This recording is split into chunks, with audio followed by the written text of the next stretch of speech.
سبحانك لا علم لنا إلا ما علمتنا إنك أنت العليم الحكيم ولا حول ولا قوة إلا بالله العلي العظيم ولا حول ولا قوة إلا بالله العلي العظيم ولا حول ولا قوة إلا بالله العلي العظيم. Hadis harus ya macam tak karangan Syekh Al-Ata Malik ulama Kanu nama Bismillahirrahmanirrahim. Qala al-musannif rahimahullah ta'ala wa nafa'na bi ilmihi wa qala dan inilah hal dan inilah hal orang yang memilih akan Tuhannya dan mendirikan hak akan dia dengan menunjuk bagi hamba. Ini kita dalam pengajian bagaimana Allah memberi kepada hamba-hambanya izin untuk mereka bercakap pasal Islam, pasal hidayah ataupun pasal agama Islam sendiri. Yang mana bila Allah tidak beri, maka dia merupakan satu melanggar etika. Boleh bercakap tetapi tidak memberi bagi apa-apa. Di sinilah masalah yang menjadikan pertikaian para ahli-ahli ataupun orang yang kenapa dia tak boleh. Inilah hal orang yang memiliki akan halnya, iaitu mereka yang diberi izin, mereka yang diberi Allah pembukaan hidayah dan diberi kefahaman ibarat kepada mereka, maka mereka boleh memberikan balik benda itu pada orang lain. Sebuahnya dan mendirikan hak akan dia, hak Allah beri kepada dia dan dia buat dengan menunjukkan bagi hamba-Nya. Itu sudah pasti ianya datang daripada Allah. Untuk kita cerita pada orang lain, mestilah benda itu datang daripada Allah, diberi pada kita dulu, baru kita beri kepada orang lain. Macam ibda' binafsik wad'u ghairu. Mana kita dulu. Kalau benda tu berbentuk dunia, kita rasa dulu baru pada orang lain. Kalau benda tu berbentuk ilmu, kita kena faham dulu, fahamkan orang lain. Kalau benda tu rasa, kita rasa dulu baru dirasakan pada orang lain. Bagi hamba, menunjukkan pada. Maka ibarat itu, ibarat ada ataupun kefahaman yang rahsia ataupun benda-benda hakikat tadi, ada kalanya kena balik hal atau kerana fasad menunjukkan menghasilkan amal. Allah Ta'ala boleh beri dalam dua bentuk. Yang pertama, dia boleh beri kerana orang tu memang layak. Yang kedua, dia beri nak menunjukkan kebesarannya. Dia boleh pilih siapa yang dia suka. Jangan pula kita fikir bila ada ilmu banyak baru dapat. Tak. Yang baru belajar pun kalau Allah nak beri, boleh juga dia mendapat kefahaman. Orang yang belajar lama tak faham, dia belajar baru faham. Boleh juga Allah buat macam tu untuk nak menunjukkan kesempurnaan Allah, menghasilkan kamalnya. Mana dia boleh berkuasa memberi kepada siapa yang dia suka. Wa ma tasyauna illa an yasha Allah. Sallallahu alaihi dia boleh beri. Maka tu jangan pula kita pelik pula. Kenapa dia mengaji 2 tahun pandai, aku mengaji 10 tahun tak pandai. No such thing. Dia boleh buat. Kadang-kadang orang yang banyak belajar ilmu tinggi pada satu orang lagi pun lebih teruk pada orang tu pun ada juga. Itu pun Allah boleh buat. Jadi benda ni menunjukkan hasil kamal. Dia boleh buat dua-dua. Maka murad daripada wijdan. Apa dia wijdan? Dalam bahasa tasawuf berbagai mari. Wasil, wijdan, nihayah, bidayah, wari, wirid, macam-macam lagi. Jadi benda-benda begitu kod itu kena faham. Siapa yang tidak terlepas faham kod tadi, maka dia gagal dalam mengkaji ilmu. Macam kita nak belajar bahagian engineering juga, nak faham term dia tu, nak faham ni banyak sekaligus, ni exhaust, ni ring, piston, ni apa tu chain block, tu dia, dia kenal benda tu. Nanti bila instructor pergi ambil, bang, tolong ambilkan saya chain block sana, dia waik kapur, aku nak kita. Dia tahu chain block tu apa, dia waik kapur. Jadi tak selesai. Jadi ada kod dia, ada benda-benda yang terms dia tu diberi nama-nama tadi. Wijdan, warid, wirid, wasil, nihayah, bidayah. Itu semua kod-kod dalam ilmu tasawuf belakang. Banyaklah contoh dia. Murad dengan wijdan. Bila mari dengan bahasa wijdan, iaitu jatuh hakikat pada hati dan hidayah murid. jatuh hakikat pada hati. Bagaimana macam mendapat hakikat, saudara? Ini masalahnya yang timbul juga. Untuk mendapatkan hakikat ataupun kebenaran yang sebenar-benarnya, maka dia mesti bersiap sedia untuk menadapkan hatinya yang bersih. Sebab tu ilmu ni hakikat, iman ni hakikat, ihsan ni hakikat. Dia tak macam dunia, macam masak bukan hakikat, nawai getah bukan hakikat, ilmu engineer bukan hakikat, ilmu kedoktoran bukan hakikat. Hakikat ni bermakna benda yang datang daripada Allah, dia boleh beri kepada kita melalui hati yang bersih. Itu makna hakikat. Hakikat iman, hakikat takwa, hakikat tawakal. Dia benda tu nak mari tu kepada kita tu. Dia mari di mana? Mari kepada hati yang bersih daripada segala dosa. Itu sebab saudara untuk belajar ilmu tasawuf dan tauhid mesti bersiap benda tu. Dia tak macam nak mengaji nak sijil. Dia tidak macam mengaji nak cari rezeki. Mengaji nak dapat ilmu ni, dia kena prepare benda tu dulu. Itu sebab cara pengajian tasawuf tidak sama dengan cara pengajian fiqh. Saya dah cuba perhati apa pasal lah pokok ni, dengan jumpa lagi, dengan sobai lagi, dengan muqayyam lagi, qiyamul-lail lagi, lepas-lepas munajat, lepas-lepas taubat. Apa pasal? Lepas-lepas suruh puasa Senin Khamis, lepas-lepas suruh puasa 4 hari pun ada. Pala pula tak ada dalil pula. Saudara, itu semua adalah latihan-latihan supaya membersihkan hati. Apabila hati itu sudah bersih, barulah masuk hakikat. Apa dia hakikat? Ilmu, hakikat iman, hakikat takwa, hakikat tawakal, hakikat. Semua benda yang berbentuk maknawi digelar sebagai hakikat. Adapun kita mari belas sembrono gitu, mungkin dengan niat tidak ikhlas ataupun mungkin niat yang jahat, maka dia tidak akan mendapat hakikat.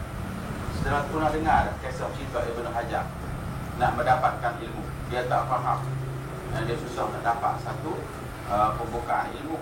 Dia pergi jumpa untuk guru dia, guru dia kata guru tidak cukup kebersihan jiwa, dan umur dah dekat 40 masa tu.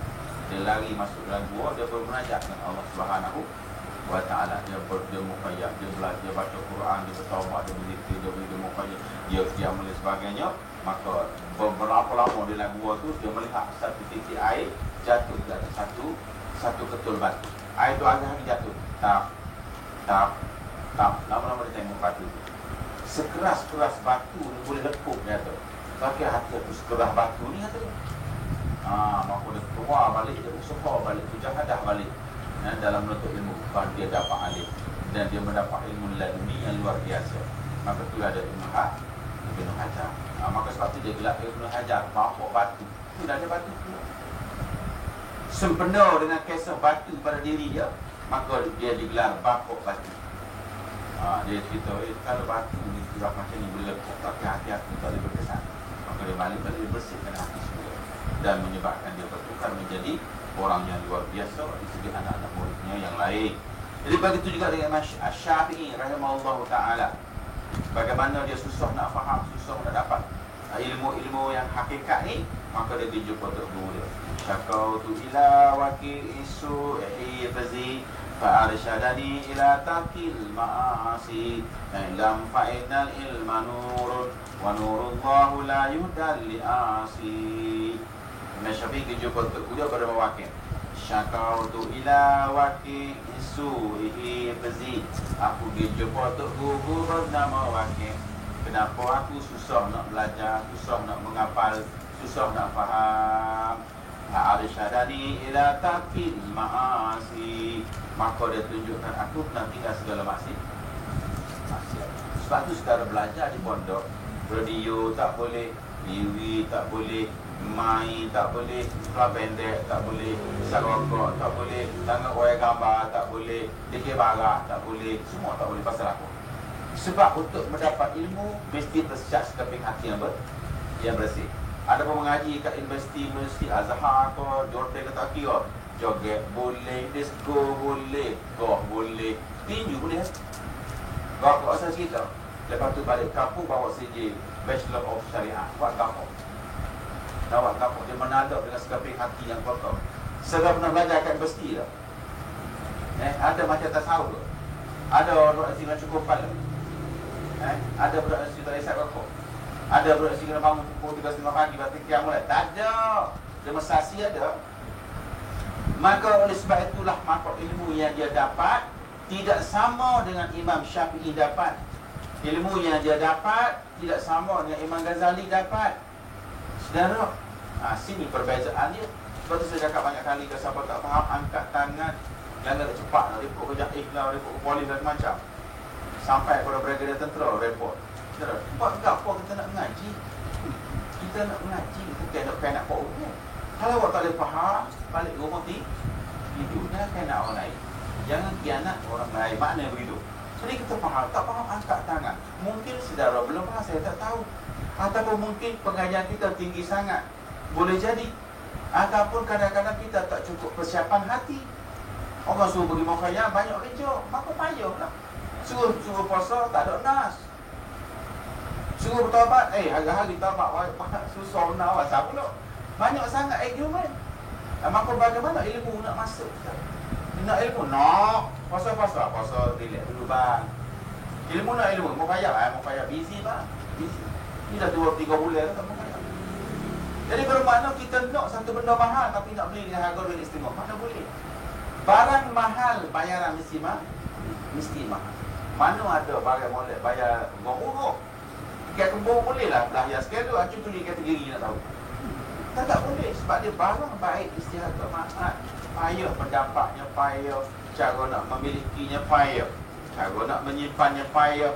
Macam kata nak beli mak, nak belinya payah. Lepas tu dah balik ke rumah kena simpannya payah. Silap simpan kena curi, bawa kat jalan raya, orang rapuk pula. Kalau dia mak gempit pula apa? Dia panggil ragut ragut. Cuba pakai plastik, tak ada rabut. Pakai plastik serebel, ada rabut? Tak ada, sebab tak ada ego. Maka nak dapatnya payah, nak jaganya payah, nak simpan pun payah. Dan kita juga akan menjadi tidak selesa. Payah benda tu payah. Maka sebab itulah nak dapat benda mahal, kena banyak seperti wallazina jahadu fina lanahdiyannahum subulana. Sadaqallahul azim. Siapa yang bersungguh-sungguh, jahadu, bersungguh-sungguh fina, di dalam menuju kepada aku, lanahdiyannahum subulana. Baru aku tunjuk jalan. Kalau kau sikap main-main sambil lewat saja, memang tidak dapat. Itu formula Ibn Tasawuf, wallazina jahadu fina lanahdiyannahum subulana. Itu kaedah dia berasal lagi. Sebab tu kata dia, ada kalanya ghalib dan hak, ada kalanya kuasa menunjukkan menghasilkan kamal. Ada kadang-kadang memang dia layak untuk dapat, dan ada kadang-kadang memang sengaja Allah berikan kepada dia nak menunjukkan kesempurnaannya. Sebab tu saudara kita tu kenali, dia beri jasa diri kepada anak-anak murid dia lah, amalan-amalan dia. Dari mana-mana hak bodoh, mana-mana hak tak standard ni, kita panggil lah, dia panggil hak bijuk-bijuk, hak mana pandai, tu dia. Jadi anak-anak murid hak lain ni, hak low kelas ni, nak juga tak dapat lah, masuk bawah rumah, duduk bawah pondok, bawah balas semati kita ni lah. Lepas tu dia berkata, kamu baca ayat ni 10 kali sehari, dia bawa ni, dia tu guru.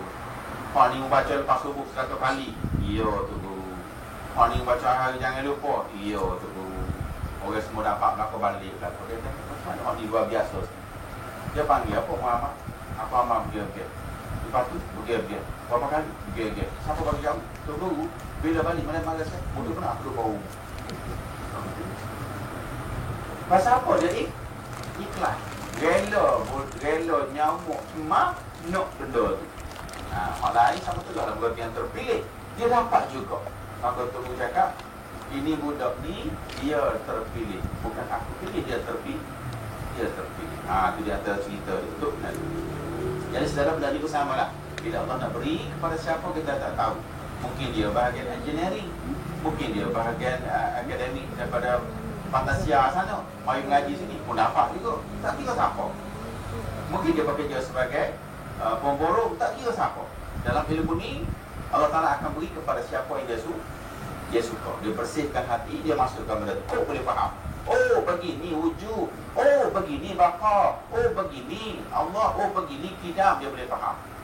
Itu namanya pembukaan haqaiq tadi. Itu makna haqaiq, hakikat pada hati.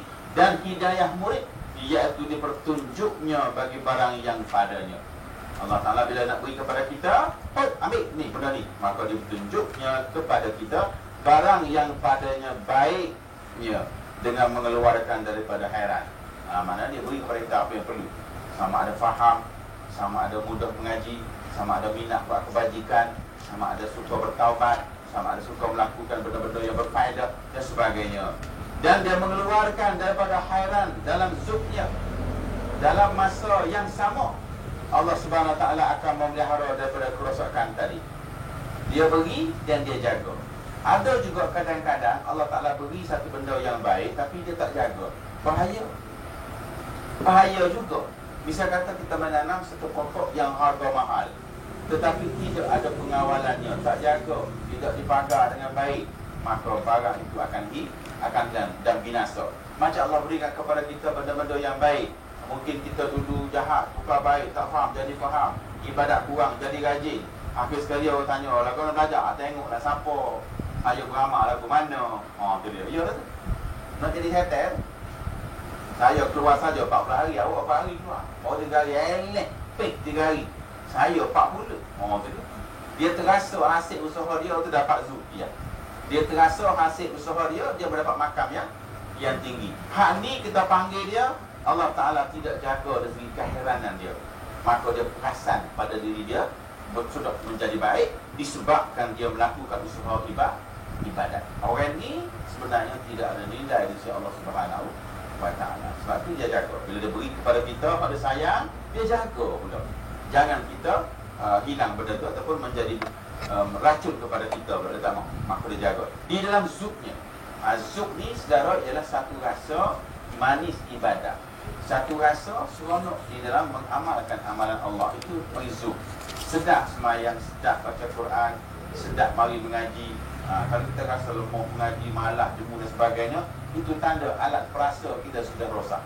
Macam kita tiba-tiba makan tak rasa manis, tak serah manis, masing tak serah masing. Itu kena cek doktor.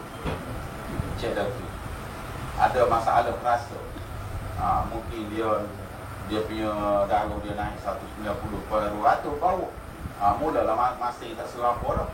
Lepas tu darah tinggi ni masing tak serah. Kita pun masing tak mana dia tahu masing macam. Jaga. Lepas tu jaga sebab rasa ni bahaya. Diri kita sekalipun kalau kita hilang alat rasa, dia akan membinasakan diri kita dari segi makanan. Kita mani, kita tak rasa mani, masing tak rasa masing, kita makan je. Akhir sekali kaki kena kerak, tangan kena kerak. Pasal apa? Kencing mani. Begitu juga orang yang tidak ada rasa dalam ibadat. Dia semayang tak semayang serupa je. Dia buat dosa, dia tak buat dosa, serupa je. Alat perasa sudah rosak. Orang ni dia tidak akan merasa lagi dia berdosa. Dan dia tidak rasa dia Allah benci pada dia.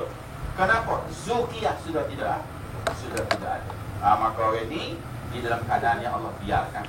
Tetapi wijdan, Allah beri dia hidayah dan Allah beri dia fahaman dan Allah jaga. Makna wijdan.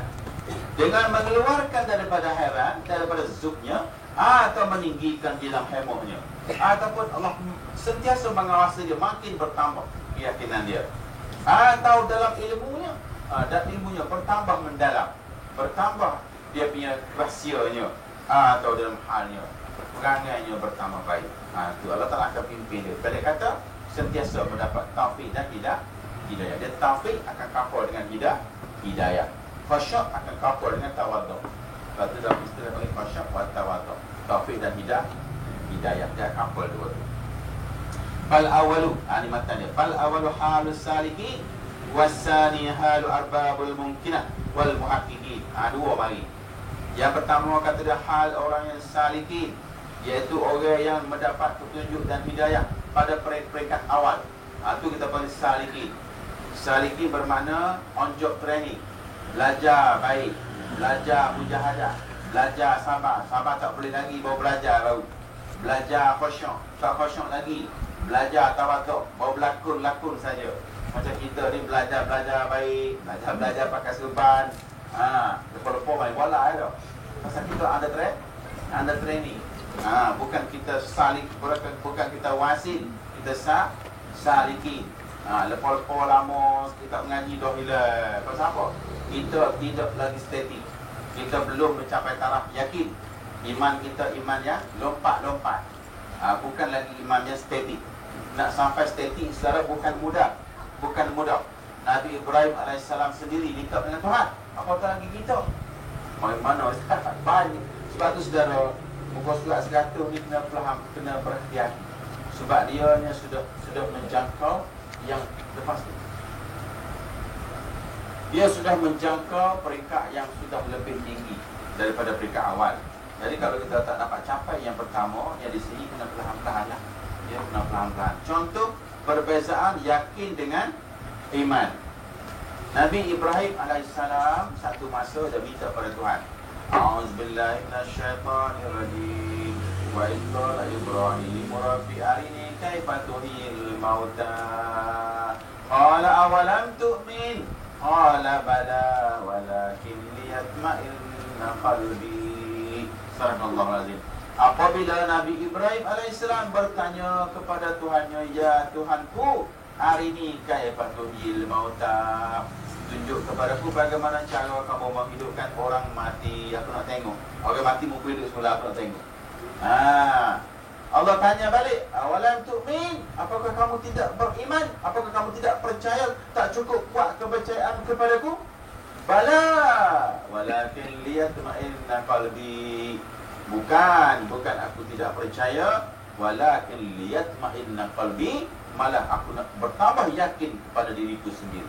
Sebab tu yakin duduk nombor 2. Selepas iman tu ada yakin. Yakin itulah yang menyebabkan kita statik. Tapi kalau kita duduk di atas tapak iman, dia boleh turun dan dia boleh naik dan boleh padam. Boleh turun, boleh naik, boleh hilang. Yang paling malang sekali boleh padam. Tetapi kalau kita duduk di atas yakin, maka dia sudah bertukar menjadi statik. Ini digelar sebagai istiqamah. Tidak akan berundur lagi. Makam dia sudah berada, farak dan jumuk sudah bercampur. Ana dan baka bersama Allah Subhanahu wa Ta'ala. Sudah tidak berubah lagi. Ini kita panggil dia makam yakin. Berbeza dengan makam iman. Jangan kena makam iman. Islam pun tak berapa rekat lagi. Islam tak berapa rekat lagi. Semaya pun jangan-jangan nak iman. Macam mana? Iman ni saudara, setelah Islamnya lengkap, sembahyang tidak tinggal, dosa besar ditinggal secara total, yang kecil sentiasa bertaubat, makanan haram tidak dibuat, yang Nabi suruh diamalkan, yang Nabi larang ditinggalkan. Itu amalan orang Islam untuk mendapat title iman. Tapi kalau Islam tidak sempurna, maka iman tidak akan dapat sekali-kali. Okey, sudah dapat iman, itu iman. Kena langkah pergi pada yakin. Dan yakin inilah yang digelar sebagai istiqamah. Dan Nabi Ibrahim pun minta yakin. Dan ada pada Nabi dan Rasul adalah yakin tadi. Yakin itulah yang menjadikan iman kita sah. Yakin itulah yang menjadikan kita menjadi orang yang dikasihi Allah berdasarkan yakin. Ilmu pun sama saudara, berdasarkan yakin. Setakat duduk atas dasar was-was, ilmu tidak akan hinggap. Ilmu tidak akan hinggap. Tidak ada orang yang was-was. Macam tadi lah, syakawtu ila waki isu'ihi bzi fa'arsyadani ila tarkil ma'asi I'lam fa'inna ilma nurun. Ya Syafi'i, menjaga-jaga ilmu dan cahaya. Wa nurullahu la yudal li'asi. Dan cahaya Allah tidak akan menemasi dada orang yang berbuat maksiat. Sebab itu saudara, orang-orang sufi ataupun aliran sufi, pelajaran dia ialah yang pertama-tama sekali membersihkan jiwa dulu. Beza dia jauh. Selepas hati bersih, dia didik betul-betul melalui syariat, kemudian baru dia pancarkan cahaya ilmu tadi, dan baru ilmu itu boleh bertapak. Bila ilmu sudah bertapak di dalam dada, maka barulah mari wijdan tadi. Tadi baru dengan wijdan kan, barulah wijdan itu berfungsi semula. Barulah mari wijdan, iaitu tambahan daripada Allah SWT melalui amalan yang kita buat. Dalam masa yang sama digelar sebagai laduni. Man amila lima alima bihi awrasahullahu ilmu ma lam ya'lam. Siapa yang beramal dengan ilmu yang sudah dia belajar, Allah akan tambahkan ilmu yang dia belum yang dia belum belajar. Situlah nama wijdan. Situlah namanya bantuan Allah. Setelah kita berjaya proses yang pertama, maka Allah Ta'ala akan tambah yang kedua. Di dalam kes ni kita panggil nikmatul imdadi.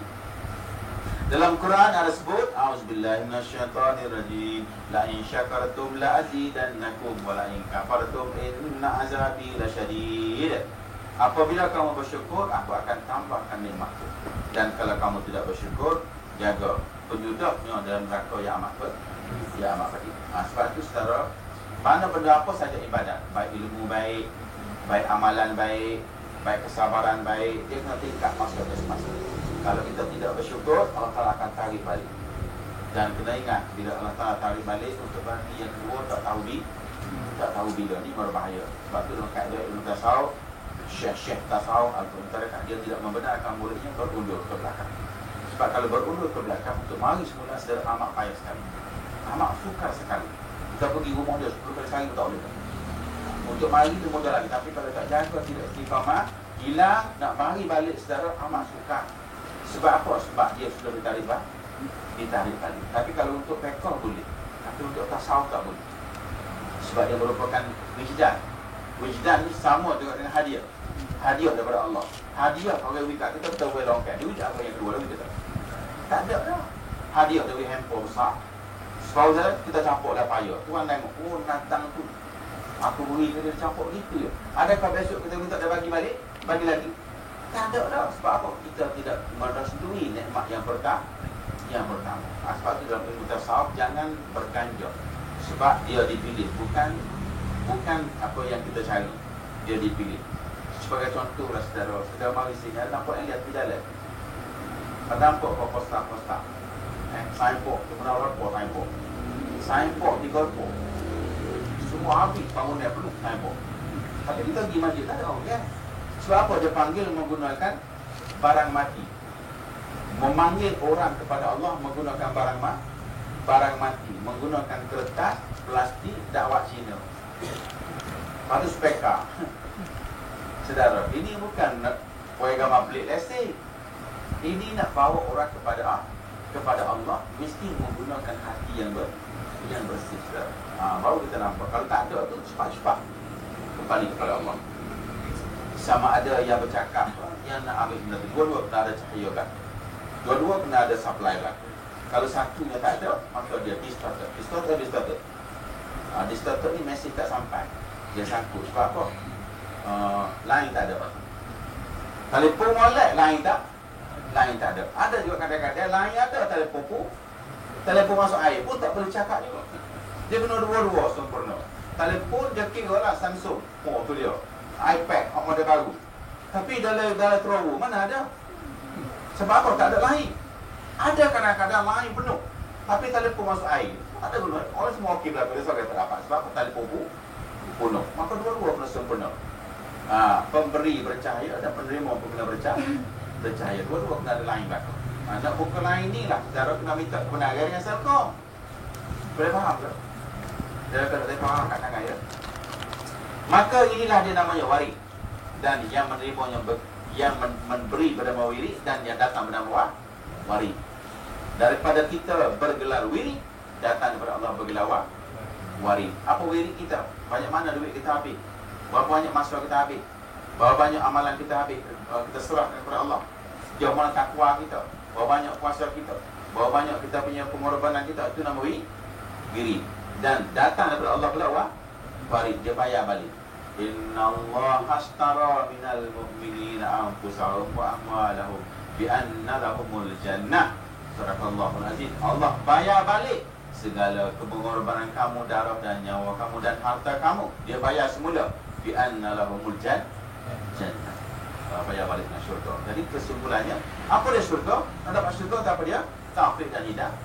Dia bukan syurga betul-betul gitu, tak ada. Mesti ada alat dia. Yang kita belajar kita ini hijab. Melalui hijab Allah Ta'ala beri kepada kita satu-satu benda, dia akan berlandaskan kepada hijab. Dia tak beri direct. Kalau kita nak cari harta yang banyak, mesti melalui kerja yang kuat. Kalau kita nak berubat apa sakit, mesti melalui obat-obat yang baik. Kalau kita nak kenyang, mesti melalui makan. Kalau kita nak dapat ilmu, mesti melalui belajar dengan guru. Ini kita panggil hijab. Hijab ni bermakna ada penghalang dia untuk terus kepada Allah. Dia apa dia? Nabi sallallahu alaihi wasallam mendapat wahyu daripada Jibril. Jibril itu hijab lah.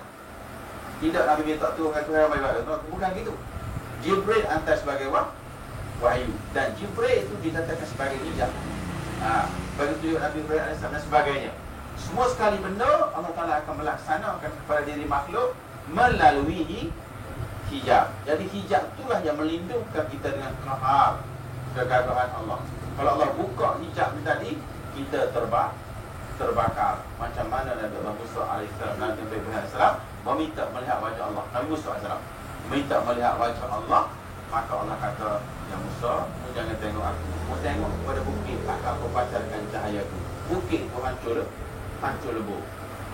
Bukit menjadi cair, hancur, tidak layak. Maka sebab itulah, saudara sekalian, Allah Ta'ala tidak akan membenarkan diri dia melihat secara direct. Tak boleh. Pukul ke Allah direct pun tak boleh, sabitkan Allah direct pun tak boleh. Kena gantungkan di tengah-tengah tadi. Oh, pandai sekarang ni belajar dengan siapa? Dengan guru. Hai, sampai ke naik apa? Naik kapal terbang. Macam tu tak boleh orang tanya. Mari mana? Mari Kuala Lumpur. Naik apa? Allah hantar. Oh tu dia. Ni dah masalah takkan kita tahu begitu. Kenapa pandai ni? Belajar. Siapa berilmu? Allah. Habis tu guru tu nak datang apa? Maknanya dia tak faham ilmu hijab. Hijab inilah yang menjadi kita alasan di hadapan Allah Subhanahu wa Ta'ala. Allah Ta'ala akan tanya benda tu. Siapa guru kamu? Siapa imam kamu? Siapa saudara kamu? Siapa kiblat kamu? Mana kiblat kamu? Dia tanya hijab. Kiblat tu hijab lah. Nah, subhanallah, kita tak nampak. Maka Allah arahkan kita fokus kepada kiblat. Semua sekali arah kepada kiblat. Maka kiblat tu dikatakan menghadap Allah. Sebab apa? Sebab Allah perintah menghadap ke kiblat. Jangan kata-kata sebut Kaabah lah, tak ada. Menghadap ke Kaabah kerana perintah Allah supaya menghadap ke Kaabah. Wajahmu hadapkan kepada Kaabah. Maka di situ nama hijab lah. Hijab tu bermakna benda tu makhluk, tetapi Allah lindungkan untuk melepasi kita daripada tembus kepada dia yang mana kita tidak mampu. Itu dibahas dalam ilmu tauhid. Yang pertama tadi orang salih, daripada orang yang ahli bidayah yang mula-mula berkenal, salih dalam perjalanan, sudah melakukan praktikal tetapi belum dapat degree lagi, itu panggil salih. Adapun bidayah baru nak start, baru mula-mula nak pergi pun cari tangga kat mana, cari alamat mana, tu kita panggil dia bidayah. Baru nak tanya-tanya khabar. Tapi salih ni sudah masuk dalam dewan kuliah, sudah mula menjalani kursus, tetapi tahunnya belum tamat. Bila sudah tamat pengajian ataupun guru sudah mau mengizinkan kepadanya, dia bergelar wasil. Dia bergelar wasil. Ada orang yang sudah tamat dalam ilmu rasa, dia sudah dapat rasa, dia sudah yakin, maka dia dibenarkan pula ajar kepada orang lain. Kalau dia tidak dapat rasa dan yakin, ataupun dia tidak dapat ilmu rasa itu tadi, maka dia tidak dibenarkan mengajar kepada orang lain. Kalau dia mengajar juga, dia digelar penipu ataupun dia gelar pembohong. Macam contoh, kita berniaga makan ataupun kita berniaga doyan. Orang tanya, doyan ni mana bang? Mana bang? Ini doyan ni Musangking. Oh sedap, manis sejuk. Ni doyan C13. Ni doyan manis slow sikit. Awak rasa tak? Saya tak ada makan, saya darah tinggi. Kalau gimana awak nak tahu doyan berapa? Macam mana awak nak tahu doyan ni? Dengar orang cakap. Orang cakap, ini pun jual doyan penipu. Lepas tu saya ada seorang doktor. Ni saya ulang-ulang sajalah. Nak cerita doktor yang sebenar ni, maknanya saya mengambil satu panduan. Saya demam macam ni lah. Bila habis mengaji, dia tanya, "Ustaz, macam tak sihat pada nguai tu?" Dia kata, "Demam, 2-3 hari dah." Nanti kita boleh ambil ubat ke hospital. Dia kata, "Ni malam-malam buta ni." "Tak apa, saya ada koci." Dia pergi masuk di apa semua, dia buka lab, dia buka apa ni, farmasi dia. Tak, farmasi tak ada tu tengah malam.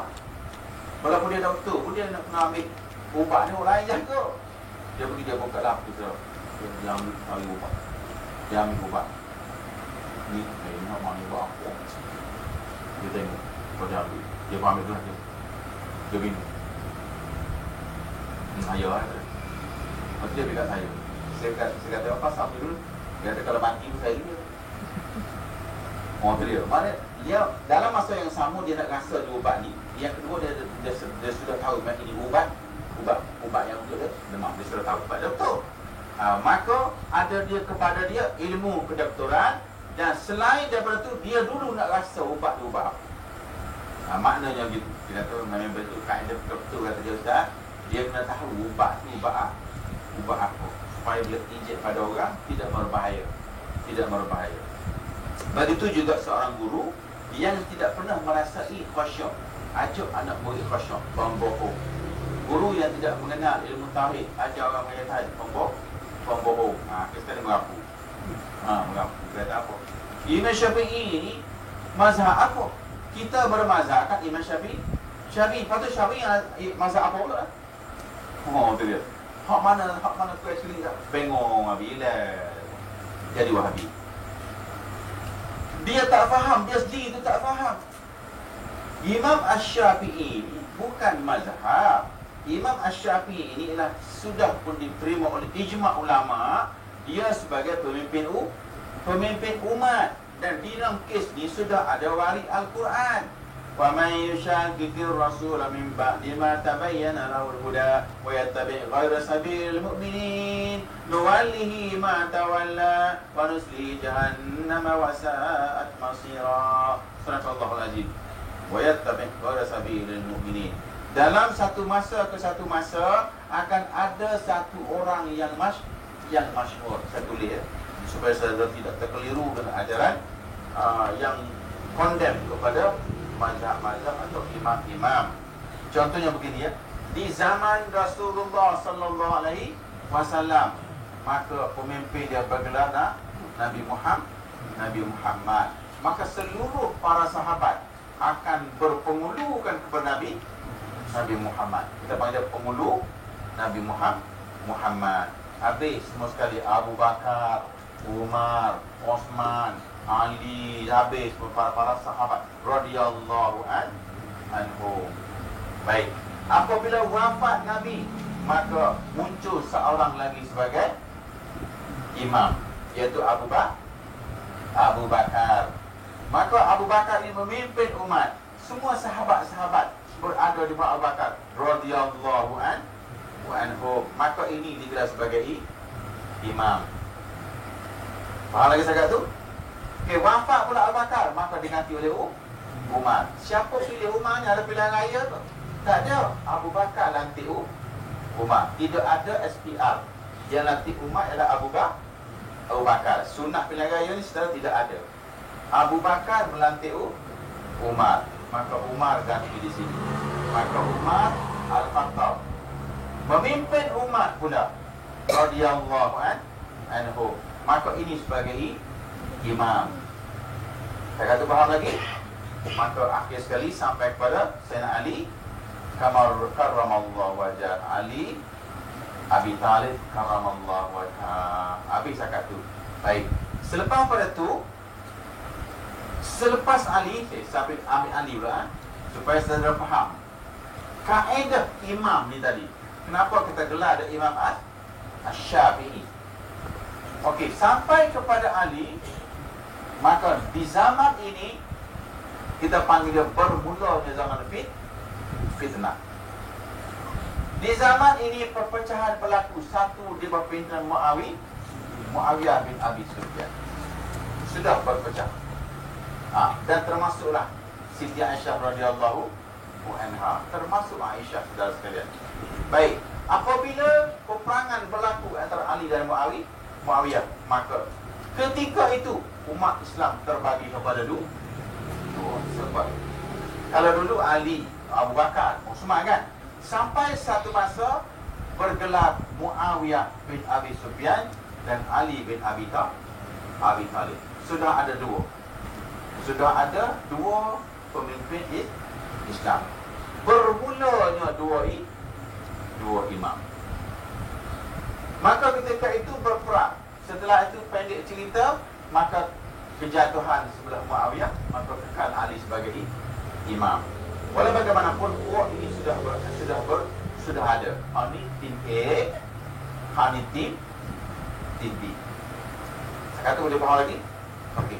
Apabila Ali wafat diganti oleh Muawiyah dan seluruh keluarga Ali termasuk Sayyidina Husain dibunuh di Karbala, Sayyidina Hasan diracun, Zainal Abidin dibuang daerah dan seterusnya, maka keturunan ini semua sekali adalah menyisih diri sebagai orang-orang alim ulama sufi, bermula dari Zainal Abidin. Dan di sini pun bermulalah pecahan pemerintah digelar sebagai Umarah, bukan lagi sebagai Khalifah Ar-Rasyidin, bukan lagi sebagai Khalifah Ar-Rasyidin. Daripada sini berpecah pula Abbasiyah, Osmaniyah, Zaidiyah, Syiah, apa lagi? Mu'tazilah, Jabariyah, Qadariyah, Yahyah, semua sekali masa ni. Maka ketika itu alim ulama semua cendekiawan-cendekiawan Islam bergabung dan memberi satu hujah, maka tidak dibenar lagi perpecahan berlaku di dalam umat Islam. Dan di zaman itu seluruh ulama bersetuju. Yang pertama bergerak Imam Hanafi, yang kedua bergerak Imam Malik, yang ketiga bergerak Imam Asy-Syafi'i, dan yang keempat bergerak Imam Ahmad bin Hanbal. Maka ini sahaja yang diterima sebagai pemimpin umat. Maka dia bergelar Imam Hanafi, bergelar Imam Malik, bergelar Imam Syafi'i, bergelar Imam Ahmad. Dan pada zaman ini mereka ini adalah pemimpin ilmu, perangai, akhlak yang terbaik di zaman itu. Yang terbaik di zaman itu. Maka ketika itu lahirlah hak ni digelar sebagai mazhab Syafi'i, hak ni digelar sebagai mazhab Maliki, hak ni digelar sebagai mazhab Hanafi. Ni mazhab, ni digelar sebagai Hanafi, ni digelar sebagai Ahmad bin Hanbali, mazhab Hanabalah. Maka betul hak ni jaga kumpulan dia. Hak ni jaga kumpulan dia. Macam ni. Tengok jadual saya ni. Okey, apabila sampai ke satu masa, di satu zaman manusia sudah mula kurang di cahaya, sudah mula kurang iman dan keyakinan, maka bermulanya menggunakan akal fikiran. Bila sudah mula menggunakan akal fikiran, Imam Syafi'i sudah jauh, Imam Hanafi sudah jauh, Imam Maliki sudah jauh, Ahmad sudah jauh, maka ulama-ulama tadi banyak yang memulakan fikirannya sendiri. Maka lahirlah di antaranya Imam Taimiyah. Maka berpecahlah kita dari segi sudut tauhid, bermulanya kepada kenapa Imam Hasan Al-Asy'ari itu buat mazhab dia? Bukan buat. Saudara, dia membuat satu kaedah supaya kita tidak lari daripada pahaman yang sebenar. Bukan kata dia rekod satu pahaman baru, tidak. Contoh begini, saudara, yang pertama setelah pernah dengar ada ilmu nahwu. Ada zaman Nabi ke? Tak ada. Yang kedua setelah pernah dengar dengan ilmu tajwid. Ada zaman Nabi ke? Tak ada. Yang ketiga setelah pernah dengar ilmu falak. Siapa yang cakap? Yang keempat, saya pernah dengar ada ilmu. Tiba-tiba mari satu ilmu nama dia saraf. Mari nama mati. Mari dengan nama ma'ani. Mari dengan nama bayan. Dia mari mana belakang ni? Ada pernah Nabi ajar ilmu nahwu? Tak ada. Tetapi ulama buat mari ilmu nahwu diperkenalkan oleh Sibawai. Kalau dari segi nahwu digelar oleh Sibawai. Paling masyhur sekali Sibawai nama dia. Ilmu tajwid, kalau di Malaysia dikenal sebagai Imam Syatibi. Imam Syatibi. Kalau ilmu falak, ni kita tak kaji. Kalau ilmu tasawuf digelar sebagai Imam Ghazali. Kalau ilmu apa ni? Ma'ani, mantik dan bayan, ni semua ilmu nahwu, semua Sibawai berlaku. Ini saudara, ilmu-ilmu ini di zaman Nabi kita tak kenal. Tetapi ulama-ulama nak selamatkan kita daripada salah baca bahasa Arab, dia pun memperkenalkan ilmu nahu. Ilmu nahu dengan saraf ni adik-beradik lah.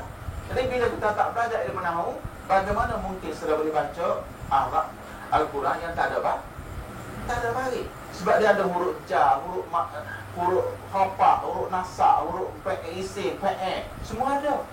Jadi kalau kita tak belajar ilmu nahu, maka baris Quran kita tak faham. Maka kita tidak boleh membaca Al-Quran yang tidak ada baris. Bagaimana dengan ilmu tajwid? Ada kau al-gunah, bila gunah zaman Nabi? Tak ada. Tapi ulama buat supaya kita boleh baca Quran dengan dengan baik. Asalnya dia tulis warattilil Qur'ana tartila. Baca Quran dengan tartil. Bagaimana tartil tu? Mengikut hukum Al-Quran. Bagaimana cara nak tahu hukum dia? Belajar ilmu tajwid. Siapa buat ilmu tajwid ni? Sebab tu saudara, kalau kita nak kira panggil Nabi, tak ada belaka. Termasuklah ilmu sifat 20 yang tak ada. Tetapi ulama buat ni supaya kita boleh faham kudrat tu apa, iradat tu apa, kalam tu apa. Hari ni tak, Nabi tak belajar sifat 20. Senali tak ada ngaji sifat 20 Perli Imam Syafi'i yang tak belajar sifat 20 dia tu. Habis suka kau lah, la haula wala. Habis nahu ada Nabi aja. Tajwid ada Nabi aja. Tak ada belaka. Tetapi ulama memperkenalkan ilmu supaya kita boleh membaca Al-Quran tanpa baris. Supaya kita boleh baca Al-Quran dengan baik melalui ilmu tajwid. Marilah idgham lah, idgham bila gunnah lah, ikhlas lah, mutamatsilain lah, syafawi lah, macam-macam mari mana tu? Mari daripada ulama yang pakar dalam bidang bahasa Al-Quran memperkenalkan kepada kita cara pelajaran ilmu tajwid. Kalau kita nak cari hak sunnah Nabi, cari lah hadis. Cari ilmu tajwid dah hadis. Ada lah moga diperkenalkan oleh alim. Begitulah juga dengan sifat 20. Esok sifat 20 kan. Itulah kita belajar. Itu bukan pasal Imam Abu Hasan rekod cerita baru. Baik, kalau saya kata Imam Abu Hasan Al-Ash'ari buat satu ilmu baru nama sifat 20. Ini. Ni kita ahli sunnah wal jamaah belajar ilmu sifat 20. Ni hak asma wa sifat ni bagaimana pula? Ni bagaimana? Uluhiyah dan rububiyah. Ni hadir mana pula? Mari ni 1, 2, 3 ni hadir mana pula? Kalau hak ni tak ada, hak ni kau tak ada. Hak ni bagaimana? Sunnah mana pula? Sama-sama tak ada belakang. Hak ni pun rekaan, hak ni pun rekaan. Tetapi hak ni sudah dipakai guna beribu tahun yang lalu. Tetapi hak ni baru saja diperkenalkan dan telah tidak diterima oleh alim ulama. Sebab dia sudah berada di belakang para alim ulama. Perbahasannya dia wayak kata ikut sahabat, ikut apa? Dia sahabat mati lama dah. Dia baca sendiri. Sendiri. Maka sebab itu bagaimana yang kita belajar selalu, ilmu mesti diambil daripada lidah ke lidah. Siapa cakap ni? Nabi. Sejak bila dia jumpa Nabi? Dia baca buku hadis yang dibuat oleh ulama. Ya, ulama lain pun baca hadis yang sama. Tapi cara perbahasannya sudah berbeza. Macam kita belajar di Putra Haid itu kan. Wa ma ramaita iz ramaita walakinallaha rama. Dan tidak kamu melontar semasa mana kamu melontar, tapi Allah lah yang melontar. Mengikut pahami Wahabi tak boleh hajah. Ayat Quran tak boleh hajah. Asma wa sifatnya tak boleh hajah. Kalau kata Tuhan lah. Sejak bila Tuhan melontar? Sejak bila Tuhan dipekong orang? Sejak bila? Baru tadi kita belajar melalui hijab. Maka hak melontar ialah Nabi. Wa ma ramaita iz ramaita walakinallaha rama. Nampak Nabi melontar, hakikatnya perintah daripada Allah. Bukan Allah yang melontar. Kalau Allah melontar, bermakna kita mujassimah. Kalau Allah boleh melontar, boleh melompat, Allah Ta'ala sakit kepala, sakit gigi, berat kan itu. Tak bolehlah kita nak samakan pergerakan manusia dengan pergerakan Allah. Yang mari tu Wa ma ramaita iz ramaita walakinna Allah rama.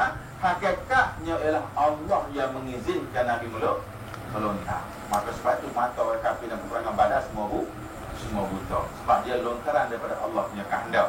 Bukan tangan Allah betul macam kita ni. Hak lontarnya nak Nabi. Tapi kalau tak ada takwil kan Allah lontar.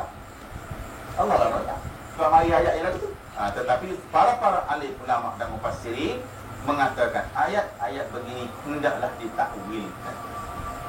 Bagi pahaman dia tak boleh takwil. Kalau tangan, kalau pala. Hak tangan kalau tafsir tangan, pala tafsir pala, kaki kalau kaki. Maka lukis jadi patung. Maka namanya mujassimah. Pahaman ini secara tidak diterima oleh ahli sunnah wal jamaah. Tetapi dia sedang merebak di tanah air kita. Malam besok kita akan bahas dalam pelajaran ilmu tauhid. Itu secara boleh soal pasal itu malam besok. Ini pelajaran ilmu tasawuf. Bagaimana kedatangan wijdan, bagaimana kedatangan saliki, dan bagaimana keizinan ini Allah tidak beri kepada orang yang dia tidak setuju, maka ilmu itu tidak akan merebak kalau sekiranya Allah tidak izinkan. Siapa yang Allah izin? Inilah perbahasan kita. Yang kedua itu hal orang yang tetap. Orang tetap, iaitu orang yang yakin tadi. Yang yakin tadi dia bergelar tetap, iaitu tiada mengubahkan mereka itu segala hal dan hal. Tidak berubah dah. Iman dia sudah tidak berkurangan ataupun dia sudah tetap. Dia makin meningkat lagi. Dia tidak hilang dah. Orang yang mutahakikun siapa? Orang yang hatinya bersih dan Allah pancarkan cahaya. Itu kita baca mutahakikun.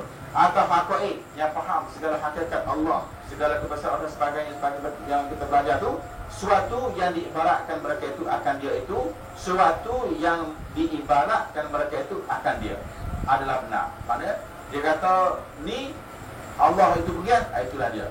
Mari daripada mana? Daripada orang yang muhaqqiqun. Siapa muhaqqiqun? Orang yang mengambil ilmu dengan hati yang bersih. Orang yang mengambil ilmu dengan hati yang sudah bersih, maka dia digelar sebagai muhaqqiqun. Banyaklah contohnya macam tadi lah, Imam Syafi'i, Imam Nawawi, Imam Ghazali dan sebagainya. Mereka ni adalah orang masyhur di zaman mereka. Maka kalau kita pertikai, habislah. Kenapa pula Imam Syafi'i tak buat macam Abu Hasan Asy'ari? Kain dia. Macam kata rukun sembahyang berapa? 13. Siapa buat rukun sembahyang 13 tu? Lepas tu buka ketak lain pula 17. Buka ketak lain pula 32. Pasal apa buat? Sebab itu bukan makna mazhab ataupun wari alik, itu kain dia. Nak memudahkan kita faham berkenaan sembahyang, ulama senaraikan rukun sembahyang 13. Sudah cari dah hadis 13 yang tak ada.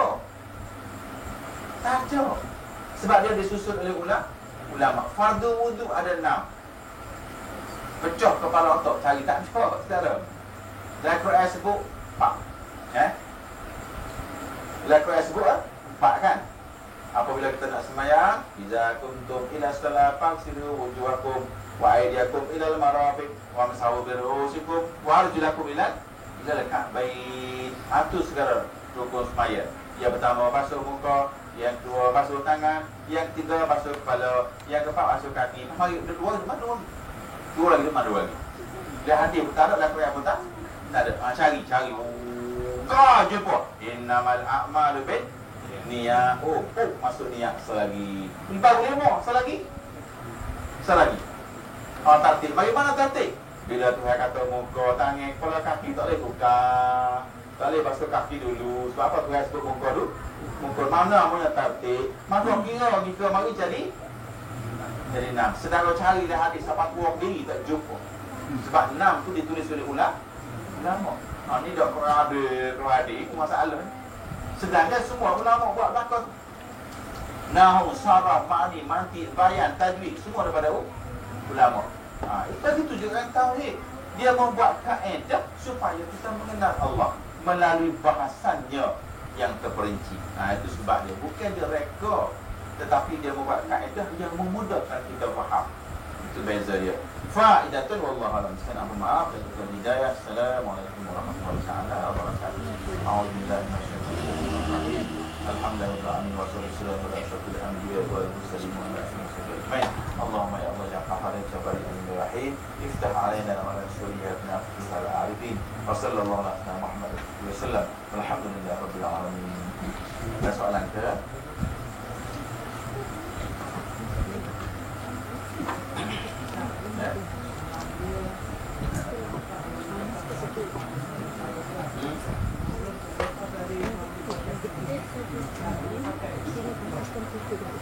Tak cukup syarat.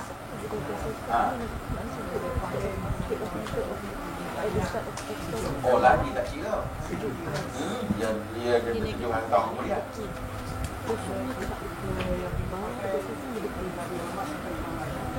Imam Syafi'i Ahmad bin Hanbal jelaskan sebagai panduan. Sebagai panduan.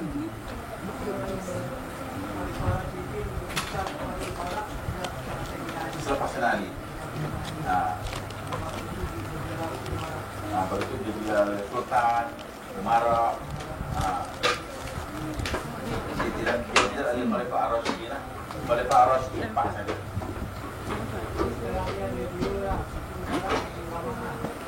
Umara itu yang memerintah, ulama itu orang alim. Yang lebih baru bangga. Islam. Jadi dua itu berjalan dalam bentuk pergerakan. Satu umara, satu ulama.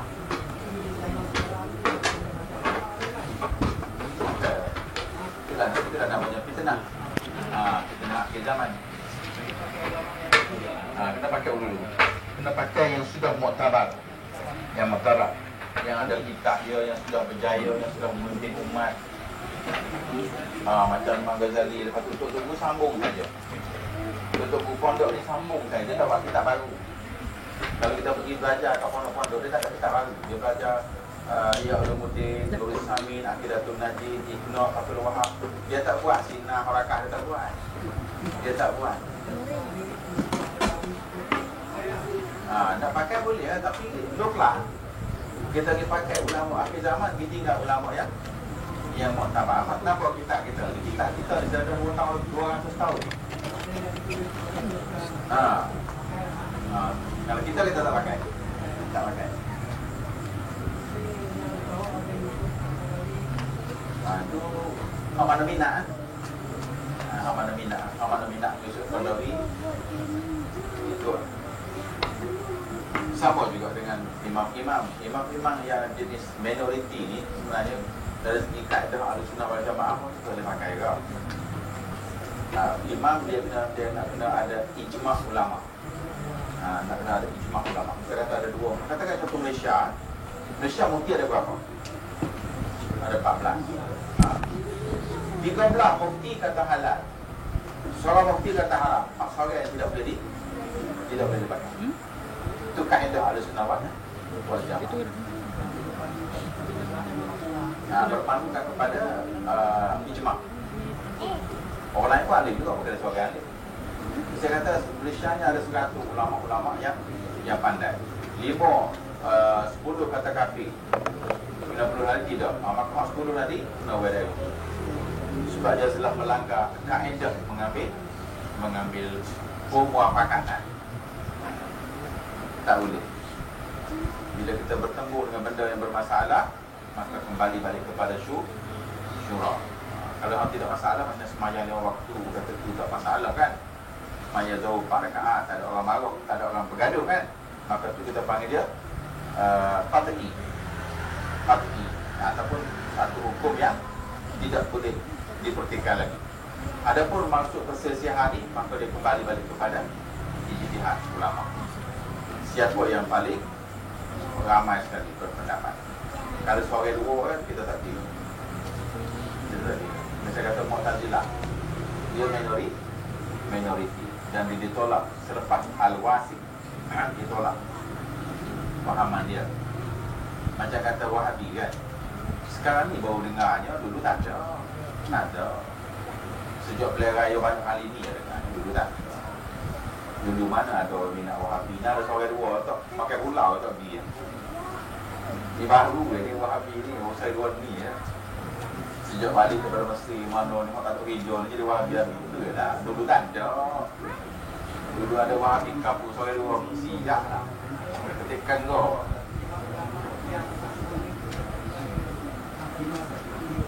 Sampai kat Imam Syafi'i lah. Dia sampai kepada Imam Syafi'i, dia ada 4. Dia Hanafi, Maliki, Syafi'i dan Hambali. Jadi dari segi mazhab ni 4 saja. Sebab dia duduk dalam 300 tahun. Imam Ahmad bin Hanbal ni tahun yang ke-200 lebih. Maka dia masuk dalam skop